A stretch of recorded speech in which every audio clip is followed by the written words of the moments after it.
शिवम शिवम। नमस्कार, आप सबका हमारे चैनल श्रीमद् होम रेमेडीज पर स्वागत है। इस वीडियो में हमारे स्पिरिचुअल गुरु आचार्य सुनील सोनीशी आप सबको ये बताएंगे कि वास्तुशास्त्र का महत्व क्या है। क्योंकि हम सब घर में रहते हैं तो वास्तुशास्त्र होता ही है। वास्तुशास्त्र का महत्व क्या है और हमें इसको फॉलो क्यों करना चाहिए, ये आचार्य जी आप सबको बताने वाले हैं।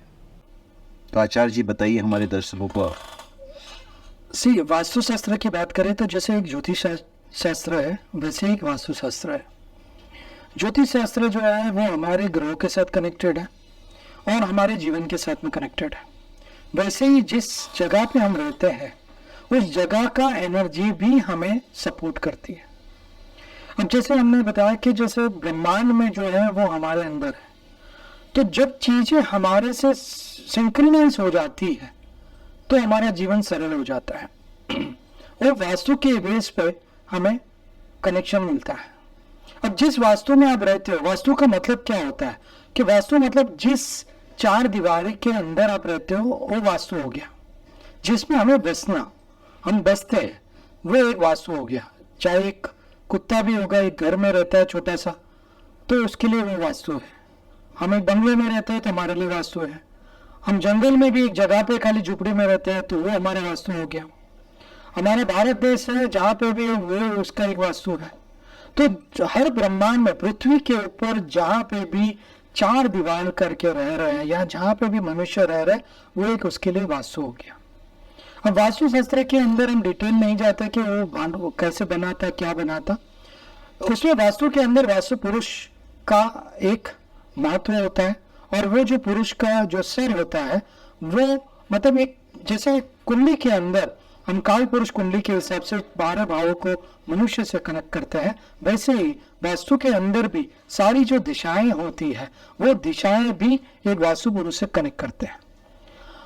वास्तु को देख के हम वहां रहने वाले जो व्यक्ति है उसको भी हम क्या रोग होगा, उसका जीवन कैसे चलेगा, ये सारा चीज भी हम बता सकते हैं। अब वास्तु के लिए बहुत ही महत्व की बात एक बता दूं कि जैसे वास्तु के अंदर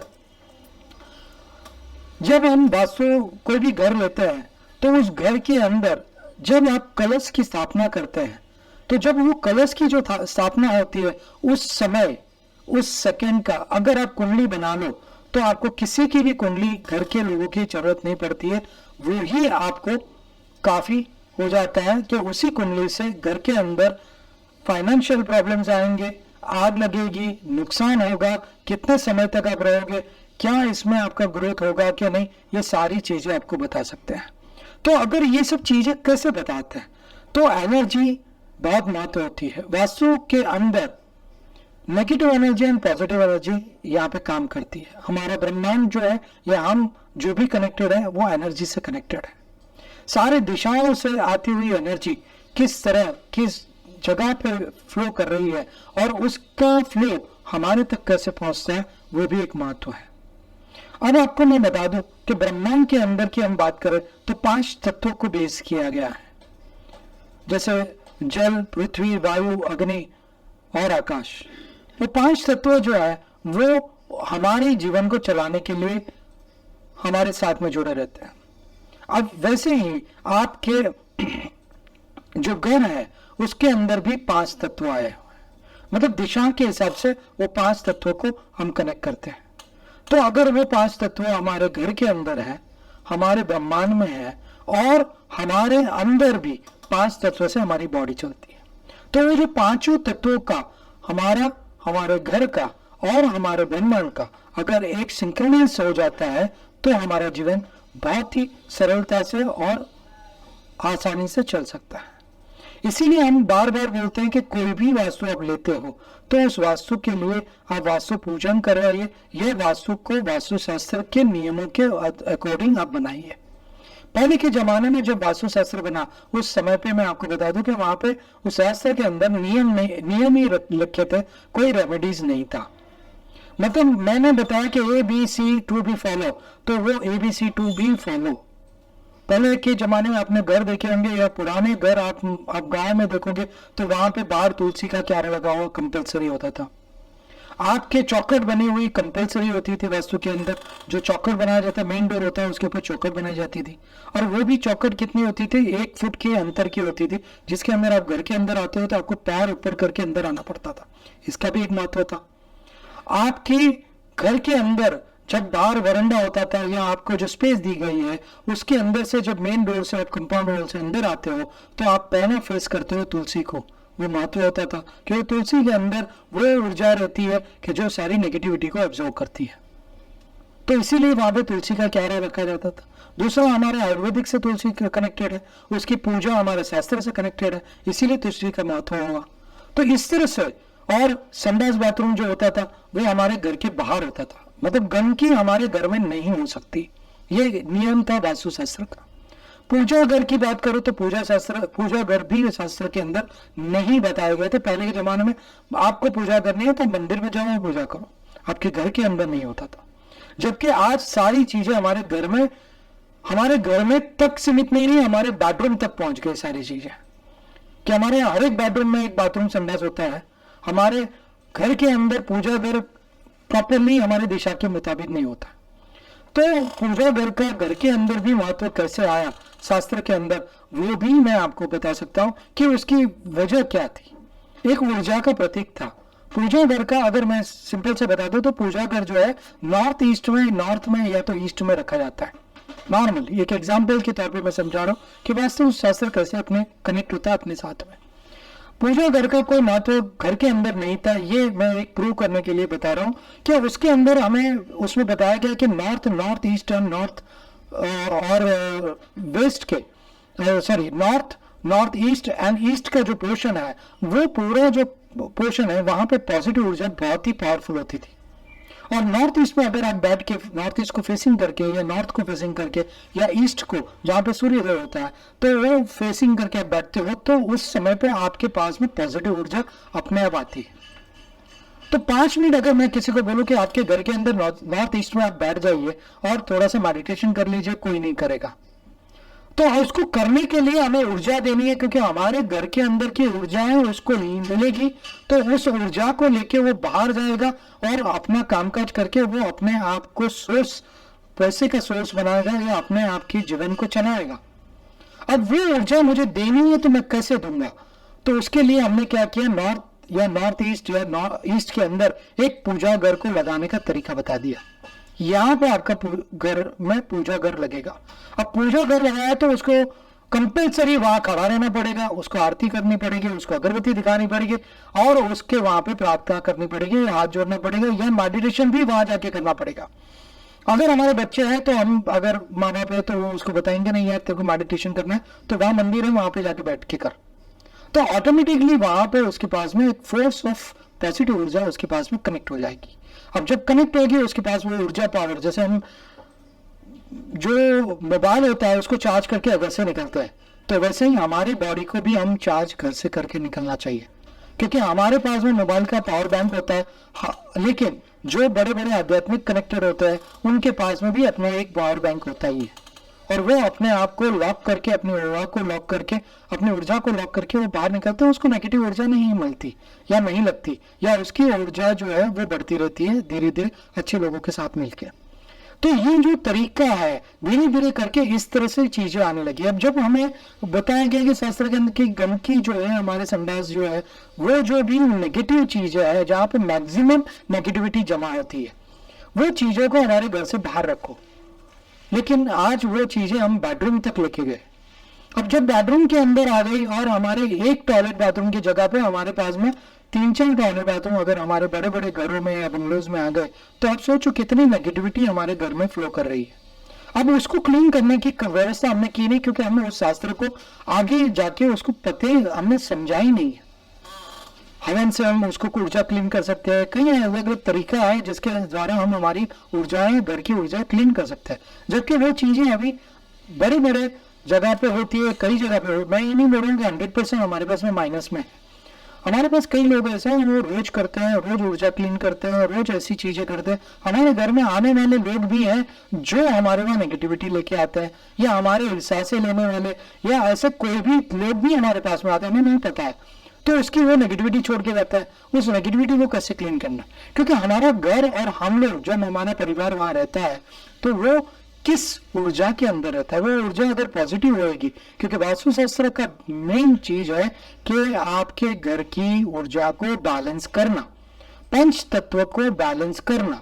अगर हमारा, जैसे मैंने बताया कि वास्तु पुरुष होता है, तो वास्तु पुरुष की अगर सर देखेंगे तो नॉर्थ ईस्ट में फेसिंग किया है, और उसका जो पैर का जो पंजा है वो साउथ वेस्ट में आता है। अगर इस तरह से आप अगर फिगराइट करते हैं, आपको पिक्चर में भी दिखाया जा रहा है अभी, तो इस तरह से जो फिगराइट करता है, अगर वो चीज को आप देखोगे, और जो भी घर का कोना या जो भी कट हो रहा है, वो कट अगर इस बॉडी के अंदर कहीं पे भी कट रहा है, तो वो जो कटिंग है वो आपके फैमिली के हर एक मेंबर को, या जो फैमिली का ओनर है उसको फेस करना पड़ता है। अगर इतनी बड़ी बातें हैं और उसको हम लाइटली ले रहे हैं कि हम 3 करोड़ का घर लेते हैं या 10 करोड़ का घर लेते हैं, लेकिन अगर हम वास्तु का शांति नहीं करवाते या वास्तु के अकॉर्डिंग इसको नहीं लेते हैं, तो ये बहुत बड़ी गलती हम कर रहे हैं। और हमारा तो यही प्रण है कि 2 चीज आपको फॉलो करनी चाहिए जीवन में। एक है कुंडली के द्वारा, आप गाइड बुक के द्वारा अपना जीवन को चलाइए, और दूसरा वास्तुशास्त्र के हिसाब से अपने घर, अपने ऑफिस और अपने कारोबार को चलाइए। इससे आपको बहुत ही फायदा होता है, उसके नियम के अकॉर्डिंगली, या उसकी अभी क्या है, वहाँ के नियम के अकॉर्डिंग कुछ चीजें नहीं बनती है। अगर आप मुंबई जैसे शहर में देखोगे तो हर बिल्डिंग को अगर वास्तु के अकॉर्डिंग, वास्तु के नियम के अकॉर्डिंग बनाने जाए तो वो नहीं बन पाता है। तो नहीं बन पाता, तो उसकी रेमेडीज क्रिएट की गई है, उसकी रेमेडीज हमने रिसर्च के द्वारा बनाई गई है। तो उस रेमेडीज को आप फॉलो करिए, और उस जो भी प्रॉब्लम्स है वास्तु का, उस प्रॉब्लम को आप ठीक करिए। अब रेमेडीज का मतलब क्या होता है, कि रेमेडीज का मतलब कि जैसे मैंने बोला कि वास्तु का मतलब ये है कि आपके घर के अंदर बैलेंस होना चाहिए। तो बैलेंस किसका, तो बैलेंस एनर्जी का होना चाहिए, बैलेंस आपके पंच तत्व का होना चाहिए।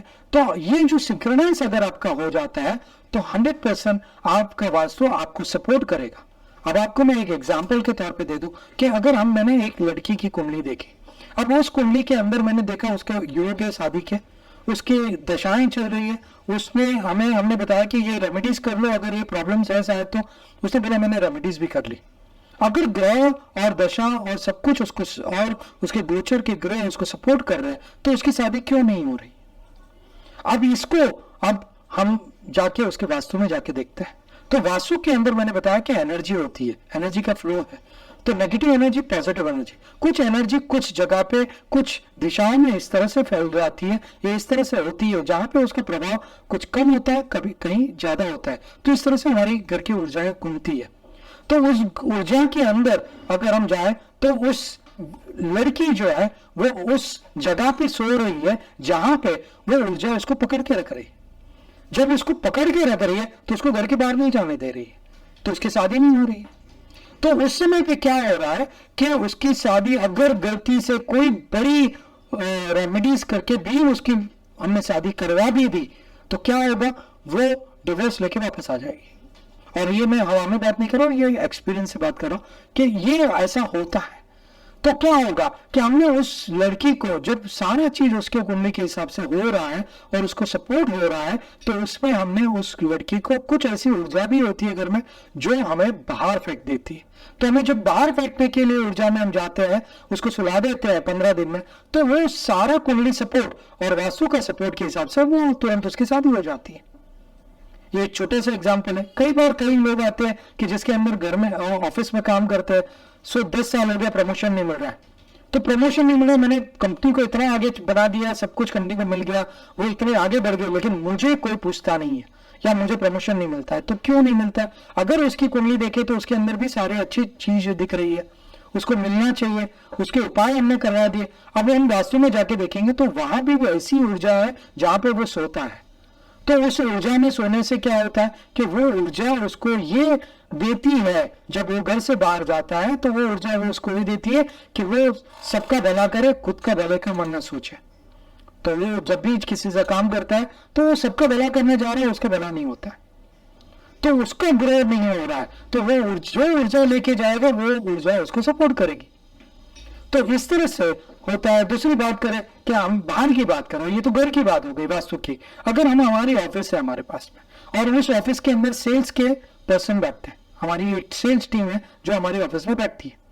अब जो सेल्स टीम को हमने अगर वास्तु के हिसाब से नहीं बैठाया तो आपको उसका प्रोडक्शन आपको मिलेगा नहीं, क्योंकि सेल्स वाले का एक काम होता है कि वो मार्केट में जाएगा और मार्केट में से प्रोडक्ट को लिए वो सेल करके आएगा।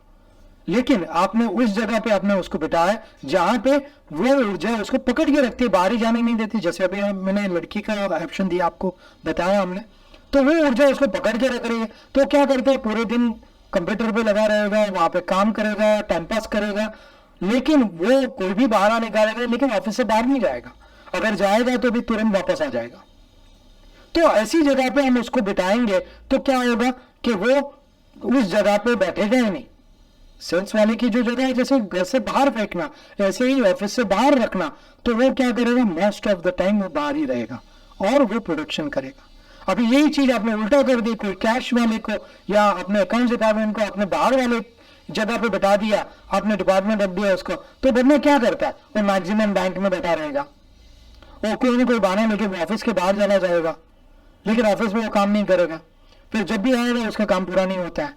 तो वैसी एक बात है। दूसरी, अगर ऑफिस की बात करें कि अगर उसका जो ओनर है, जो उसका एमडी बैठता है, तो वो उसकी ऑफिस अगर उस जगह पे नहीं है जहां हम बोलते हैं शास्त्र के मुताबिक, तो अगर उस जगह पे वो नहीं है तो क्या होगा, उसका जो स्टाफ है उसके ऊपर हावी हो जाएगा, उसको प्रोडक्शन नहीं देगा उस तरह से। तो ये जो सारी चीजें वास्तु के अकॉर्डिंग काम करती है और ऊर्जा से काम करती है, पंच तत्व से काम करती है। इसीलिए वास्तु का महत्व अपने जीवन में बहुत है और उसका महत्व हमें लेना चाहिए। और इस तरह से आप जब भी लेते हो तो कुंडली और वास्तु ये दोनों का आप जब समन्वय करते हो तो 100% काम होता है। आप देखो कि पहले के जमाने की इमारतें आज तक क्यों खड़ी है, इतना वहां पे उस टाइम पे हमारे पास कुछ नहीं था, लेकिन कोई भी मंदिर या कोई भी बड़ी बड़ी इमारतें, बड़े बड़े घर गांव के, वो सब वास्तु के अकॉर्डिंग बने हैं। और इस तरह से बनने से 70 जन का परिवार एक घर में शांति से रहता था और कमाने वाला एक आदमी, फिर भी अच्छे से खुशी से लोग जीते थे।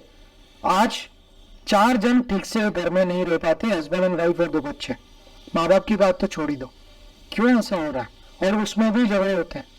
तो ये सब चीजें, ऊर्जा, हमने गलत चीजें हमारे घर में ले ली और उस वजह से ये चीजें होती है। हमने तो ऐसे देखा है कि 3 करोड़ का घर लेता है, हमने बोला मंदिर का रूम कौन सा है, अरे वो जगह नहीं है मंदिर के रूम रखने के लिए। जिस मंदिर में, जिस भगवान ने, जिस यूनिवर्स ने आपको 3 करोड़ का घर लिया, तभी आपने सोचा नहीं कि एक छोटा सा कमरा उसके लिए मैं दूं, तो फिर कहां से ऊर्जा आएगी। हम तो इसीलिए मंदिर को सही जगह पे लगवाते हैं जिससे वहां से आपको ऊर्जा मिले, क्योंकि मंदिर जो है, हम इसको एक जनरेटर बोलते हैं। जनरेटर होता है जो हमारे घर की लाइट को जलाता है, वैसे हमारे जीवन को चलाने वाला जनरेटर है। जब जनरेटर सही जगह पे रहेगा, सही तरीके से होगा, तो वो चीज 100% अच्छी होती है। तो ये हर एक चीजों का वास्तव में अपने अपने तरीके से उसके नियम को जब फॉलो करते हो तो उसका 100% उसका फायदा आप देखने को मिलते हैं। और ये सच है, हमारे शास्त्र ऋषि मुनि ने इतनी मेहनत करके और अच्छे से उसका गठन करके, शोध करके बनाया है, उसका सही तरीके से हम इस्तेमाल करते हैं तो हमारे जीवन में कभी प्रॉब्लम्स नहीं आते। अनिल, धन्यवाद। आप सबका हमारे चैनल पे स्वागत है। आप हमारे चैनल पे सब्सक्राइब करें और अपने कमेंट दीजिए। धन्यवाद।